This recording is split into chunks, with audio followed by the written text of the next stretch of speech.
Hi everybody, in this video I'm going to go through a solution to the coding question for the practice quiz 2. So here I am on the practice quiz in D2L. You can see that there's something telling me how much time I've taken. When you take the quiz, you will only be able to be on this page for 1 hour. You'll answer 5 multiple choice or short answer questions. And then we get to the coding question, and just like last time, this question's worth 5 points. And as soon as you see this question, you can start working on it. But you just need to submit your solution by 11:59 p.m. on the last day of the quiz. And when you are working on this and you submit the quiz that needs to only take you an hour, you can write whatever you want in here, or if you write nothing, that's totally fine. But what you need to do is complete this coding question and turn it in to the D2L assignment for quiz 2 coding question. Okay, so in the practice quiz, what is our assignment? Let me make this a little bigger. So it says download census.txt, found in the description of activity 1 from the files reading.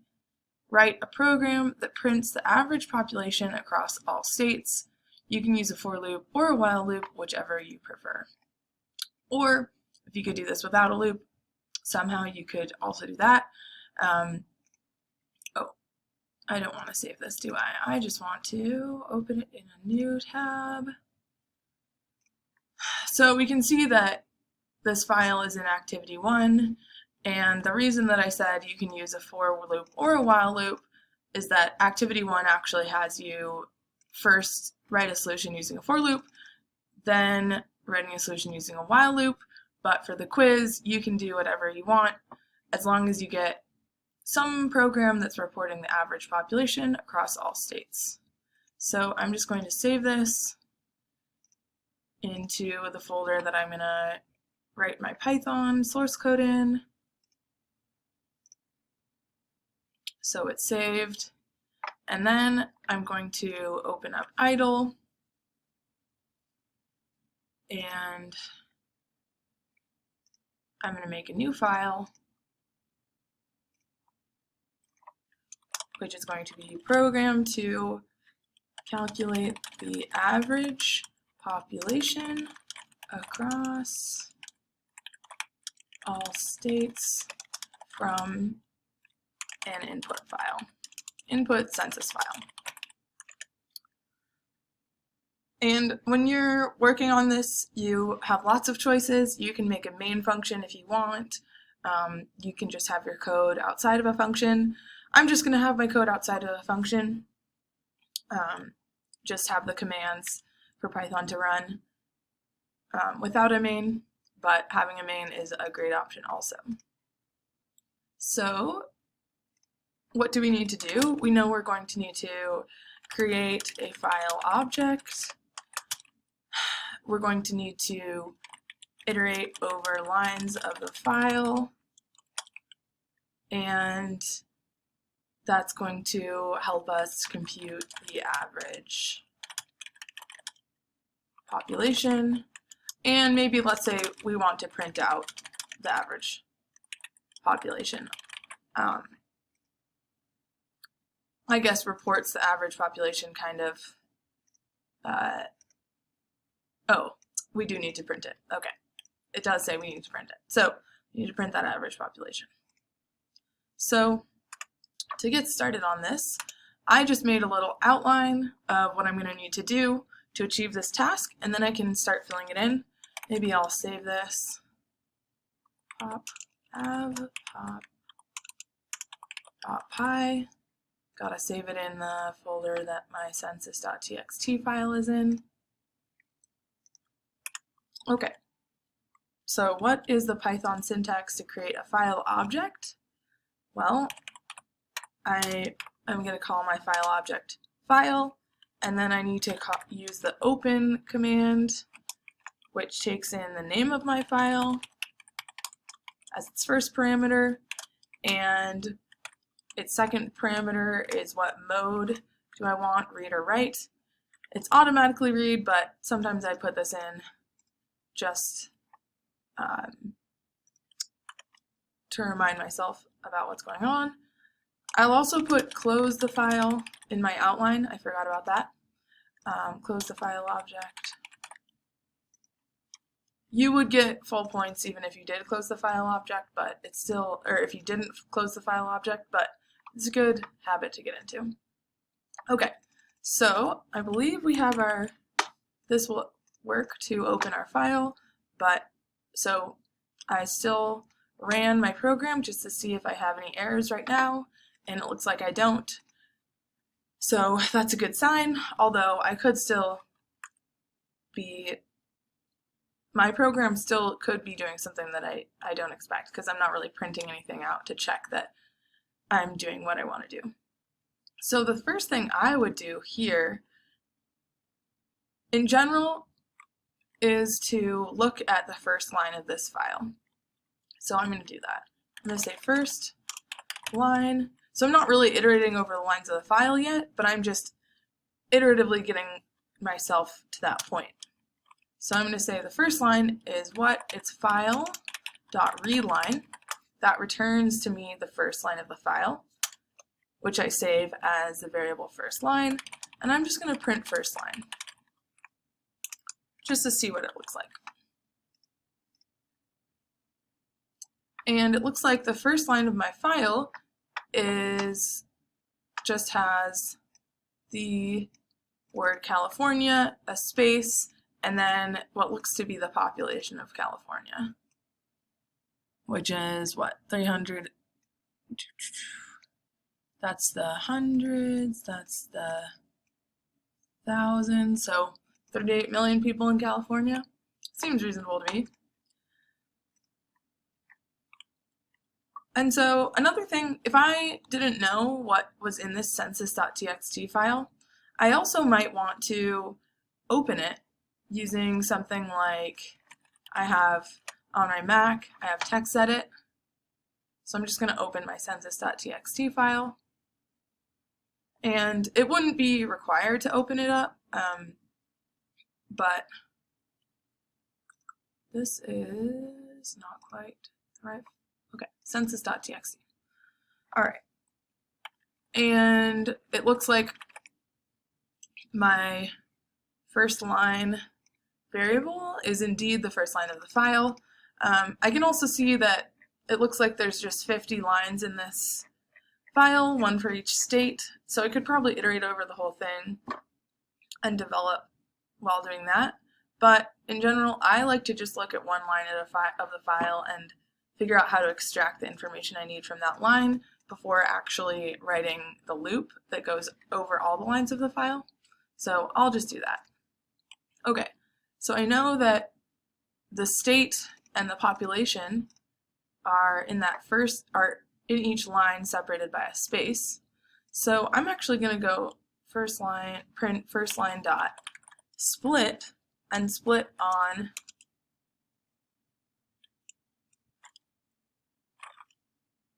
I think actually the default split is to split on white space, or at least a space. So let's just try it and see.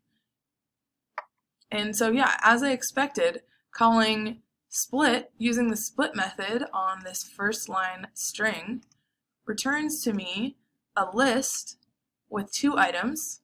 The first item is the string California, and the second item is the string 38, 33, etc.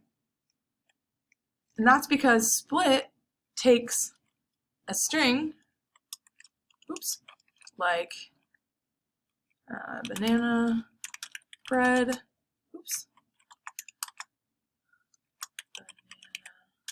bread. If I call split on this string, it's going to return to me a list of the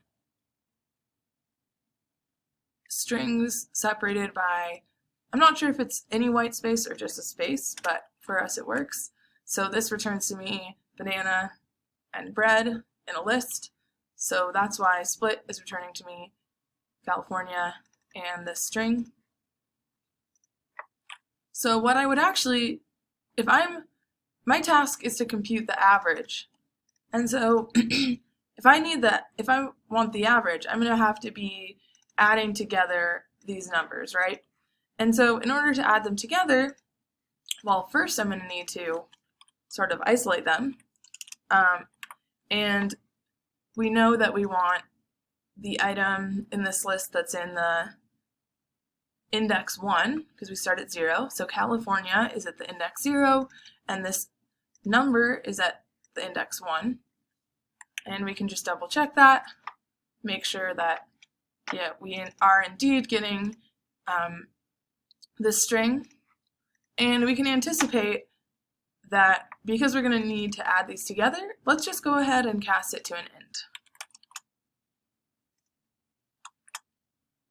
These population values should be integers, right? We're counting whole people. And let's run this again, just to make sure we didn't introduce any bugs. And now it looks like we have an integer version of the population for that first line. So now I might do something like save this as population.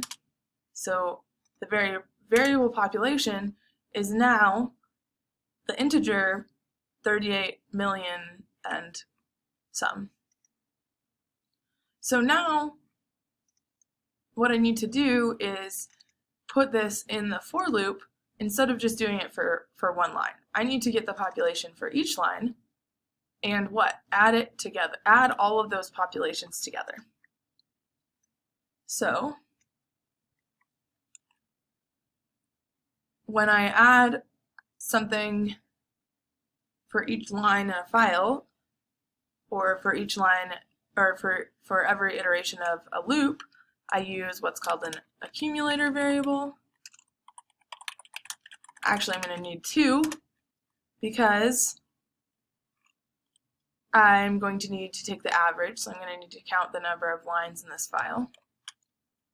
So I'll make 1, which will be total population, that I'm going to need to initialize to 0. I'm also going to count up how many lines I have, and I'm going to initialize that to 0. I could maybe assume that this count will be 50, but I would say it would be a better practice to go ahead and count the lines of this file, because maybe a state's missing, who knows. And then what do I want to do? I want to iterate over for each line in file. I want to compute the population just like I did here on that first line, but instead of doing it on the first line, I'm doing it on line, right? And once I have that population for my current line, I need to add total population is equal to whatever it was before plus whatever the population was for this state. Additionally, my count should be whatever it was before plus 1.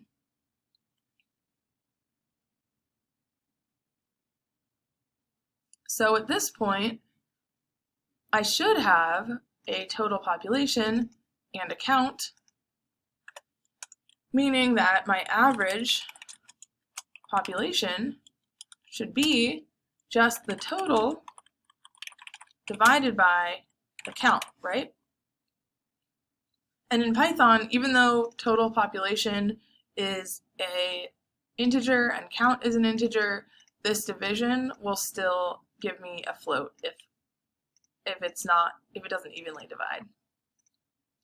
Whereas in other languages, this might give me back an integer. If I wanted to do integer division, I'd have 2 slashes here.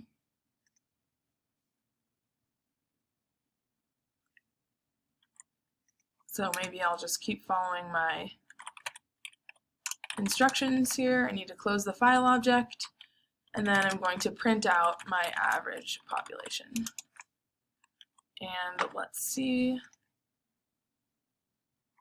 And it looks like what I get for my average population is about, is this 6 million? 604, yeah. This looks like about 6 million, which we can maybe do some thinking. I believe that the total population of the US is at least 300,000. So is 300,000 times 6, or 300 million, sorry, is 6, what's 6 times 50?